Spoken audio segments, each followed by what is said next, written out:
এখন খুঁজি দেখি আরও কম। কেমন ধরেন আর কি, কেউ বা কি কয় ওয়াক্ত নামাজ পড়েন? 5 ওয়াক্ত, নাকি কন?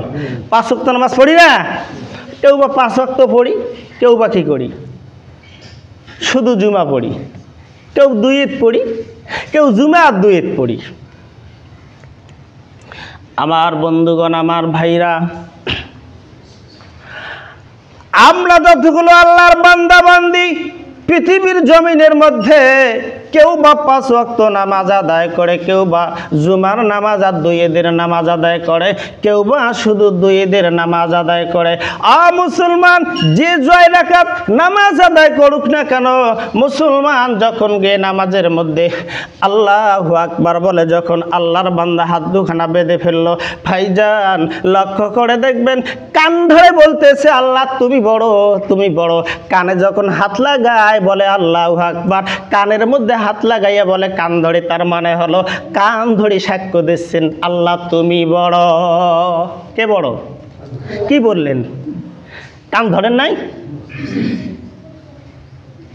কান ধরি বলতেছি আল্লাহ তুমি বড়, নামাজে বললেন। যখন বান্দা বান্দি স্বীকারোক্তি দিল আল্লাহ তুমি বড়,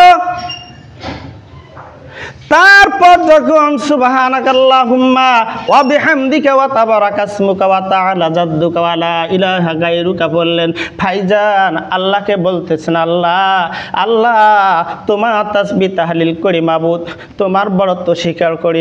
সব ঘোষণাগুলো দিলেন।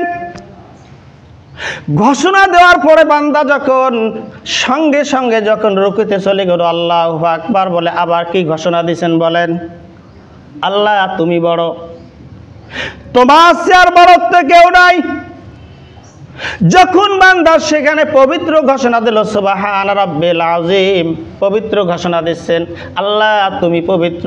সংক্ষেপে কথাগুলো বলি বাপজান, সেখান থেকে যখন সামি আল্লাহু লিমান হামিদা, এখানে রব্বানা লাকাল হাম, এখানে আমার রব আছে না নাই?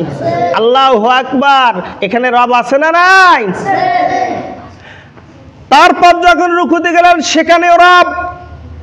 রুকুত থেকে দাঁড়াইয়া সুবহান রাব্বিল আযীম পড়ে যখন দাঁড়িয়ে গেলেন, সামি আল্লাহ লিমান হামিদা যখন বললেন রব্বানা লাকাল হাম, এখানে রবের কথা বললেন।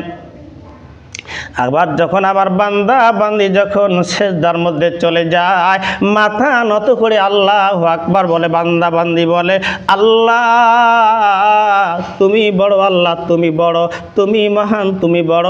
আল্লাহর কুদরতি পায়ের মধ্যে মাথাটা নত করে সেজদায় পড়ে যায়। সেখানে বান্দা বান্দি বলে সুবহান রাব্বিল আলা, এখানে আমার রবের নাম আছে না নাই? আমার আল্লাহ ডাক দিয়ে বলে ফেরেশতা দেখো, আমার বান্দা বান্দি আমার বড়ত্ব স্বীকার করে, আমি পবিত্র, আমার পবিত্র ঘোষণা দেয়, আমার তাসবিহ তাহলিল পাঠ করে। ফেরেশতারে তোমরা তাকে দেখো, আমার বান্দা বান্দিগুলো কিভাবে মাথা নত করে আমার কুদরতি পায়ের মধ্যে সেজদায় পড়ে গেছে। ও ফেরেশতা তুমি সাক্ষী থাকো, আমি বান্দা বান্দির জীবনের সমস্ত গুনাহ খাতাগুলো মাফ করে দেব। বলেন সুবহানাল্লাহ। কি মাফ করবে? আল্লাহ গুনাহ মাফ করে দিবে। মুসলমান লক্ষ্য করেন, আমি বলতেছিলাম বন্ধুর সঙ্গে যোগাযোগ করতে গেলে নাম্বারের প্রয়োজন আছে। নাম্বার সঠিক নাম্বার হলে বন্ধুর সঙ্গে যোগাযোগ করা হয় না, যোগাযোগ হয় না। একটা নাম্বার বেশি হলেও যেমন যোগাযোগ সম্ভব না, একটা কম হলেও সম্ভব না। শুধু তাই না, ভুল নাম্বার হলে কিন্তু যোগাযোগ হবে না। মহান আল্লাহ রাব্বুল আলামিন আমাদেরকে, মহান আল্লাহ রাব্বুল আলামিনের সাথে আমরা বন্ধুত্ব করব। যাদের সঙ্গে কথা বলতে হলে যে নাম্বারগুলো আছে, একটা নাম্বার যদি কম বেশি হয় বাপজান, মহান আল্লাহর সঙ্গে তোমারও আমারও কথা হবে না। তার মানে বাপজান 24434, তার মানে কি? তার কারণ কি? এটা কেমন নাম্বার? আল্লাহর সঙ্গে যোগাযোগের নাম্বার 24434 বলছি মুসলমান লক্ষ্য করেন। তার কারণটা কি? ফজরের নামাজ 2 রাকাত, ফজরের নামাজ হলো 2 রাকাত, এই কারণেই বলছি 2। যদি আপনার জোহরের নামাজ 4 রাকাত ফর, আবার আসরের নামাজ 4 রাকাত ফর, ভাইজান লক্ষ্য করবেন 3 রাকাত হলো মাগরিবের নামাজ ছেড়ে, আর 4 রাকাত হলো ইশার নামাজ হলো 4 রাকাত ফরজ। তাই তো বলছি আমি 2 ডাবল 4 3 4 এই নাম্বারগুলো যদি আপনি একটা কম বেশি করেন, ফজরের নামাজ 2 রাকাত, আপনি যদি 3 রাকাত পড়েন আল্লাহর সঙ্গে বন্ধুত্ব, আল্লাহর সঙ্গে যোগাযোগ হবে না। জোহরের নামাজ হলো 4 রাকাত ফরজ, আপনি যদি বলেন 4 রাকাত ফরজ, আপাতত 2 রাকাত পড়ি আর 2 রাকাত পরে পড়বো, তাও কিন্তু আপনার নাম্বার ভুল। ভাইজান এই নাম্বারের মধ্যে যদি কোনো নাম্বার আপনি ভুল করেন, চ্যালেঞ্জ করে বলি মহান আল্লাহর সঙ্গে আপনার বন্ধুত্ব হবে না, বন্ধুর সঙ্গে কথাবার্তাও বলা সম্ভব না। নাম্বার কয়টা মনে আছে? নাম্বার মুখস্থ করছেন? 2 ডাবল 4 3 4 মনে যেন থাকে। কার সঙ্গে বন্ধুত্ব? আল্লাহর সঙ্গে কথা বলার। এই নাম্বার দিয়ে কথা কি কোনো নেতা নেত্রীর সাথে? এই চুল ছাড়া ঘাস কাটা নেতা যেগুলি আছে তার সঙ্গে কথা বলার জন্য এই নাম্বার? হ্যাঁ, হমরা চুমরা চেহারা এলের জন্য নয়। এই নাম্বার হলো যিনি হলো খালেক মালিক, যিনি মহান আল্লাহ, যিনি এই দুনিয়ার কুল কায়নাতের মালিক, যিনি স্রষ্টা দ্রষ্টা, যিনি আমাদের সকলের মালিক, তার সঙ্গে কথা বলার নাম্বার হলো এইটাই। কেমন করি নাম্বার?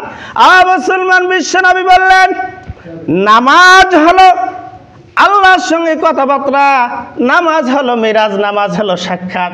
যখন বান্দা বান্দি নামাজের মধ্যে দাঁড়িয়ে যায়, মহান আল্লাহ রাব্বুল আলামিন ফেরেশতাকে বলে, ফেরেশতা রাসূলকে বলেছেন, রাসূল তুমি আমার কাছে সাক্ষাতের জন্য 7 আসমান পেরিয়ে দিয়ে আমার কাছে এসেছো, আমার সঙ্গে কথাবার্তা বলছো, কিন্তু নবীজি তুমি ঘোষণা দাও আমি আল্লাহ রাব্বুল আলামিন তোমার উম্মতরা যখন নামাজের মধ্যে দাঁড়িয়ে যাবে, তখন আমি নিজে আল্লাহকে তোমার উম্মতের সঙ্গে সাক্ষাৎ করে আসবো। বলেন সুবহানাল্লাহ।